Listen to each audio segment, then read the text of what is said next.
Hey guys, Tom Terwilliger here. I want to share an experience with you that I'm having today. Today I'm out on the Colorado Trail in the Rocky Mountains here in Colorado, and I'm taking on something that, number one, I knew I couldn't do. That's right. Even I said that to myself, and I'm the guy who says, you could do anything if you put your mind to it. And that is true. So I'm putting my mind to it. But I'm also putting my body where my mouth is. Because in my mind, I knew I couldn't do this. We're doing a 35, almost a 40-mile bike ride.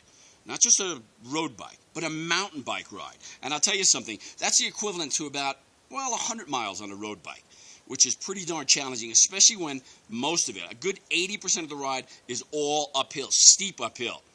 So one of the lessons that I learned today, number one, is about getting out of your comfort zone. Because I knew I couldn't do this, yet I decided I'm going to do it.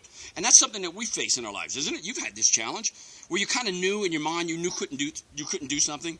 You couldn't be rich. You couldn't be successful. You couldn't, whatever it might be that represents stepping outside your definition of who you are and what you're capable of.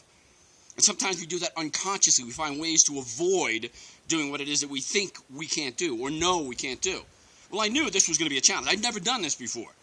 So to expand my comfort zone, I said, you know what? I don't think I can do this. In fact, I know I can't do this. I know I can't run a marathon. Not today, not without training, but I decided get out of the comfort zone and do it anyway. Get on the mountain bike, join 6 friends who ride every single day. These guys are avid mountain bikers. This is what they do. They know they can do this. They know they can handle it.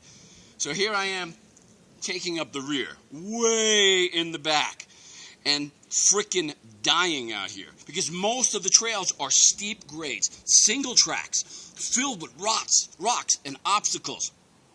Cliffs on one side and on the other. Extremely dangerous, extremely, risk-taking. So the idea is to get out of that comfort zone, to find a way to challenge yourself. I'm not even halfway through this ride. We've been out here almost 3 hours, and I'm freaking dying. But we've got another 3 hours to go. Easy. But I got to push myself through it. What am I going to do? Turn back? Turn around? Quit? And isn't that what most people do when it comes to trying to achieve their goals and their success in life? They get maybe halfway or even close to the finish line and then quit. There's no way I'm quitting today. I don't care. I'll puke. They can take me over the finish line in a body bag, but I'm not going home till I get over that finish line. One of the other things that I learned along the way, which I'm going to share with you in another quick update along the way, is that the obstacles should not be what you're focusing on. And this is what we do a lot in our lives. We focus on the obstacles, the rocks in the road, the cliff on the side. So in my next update, I'm going to share with you some of the strategies for getting around those obstacles, like the ones I'm facing today on this path. I'm Tom Terwilliger, and I'm glad you're joining me on this trek. Because I tell you what, man, I couldn't do it alone. And I'll see you in an update.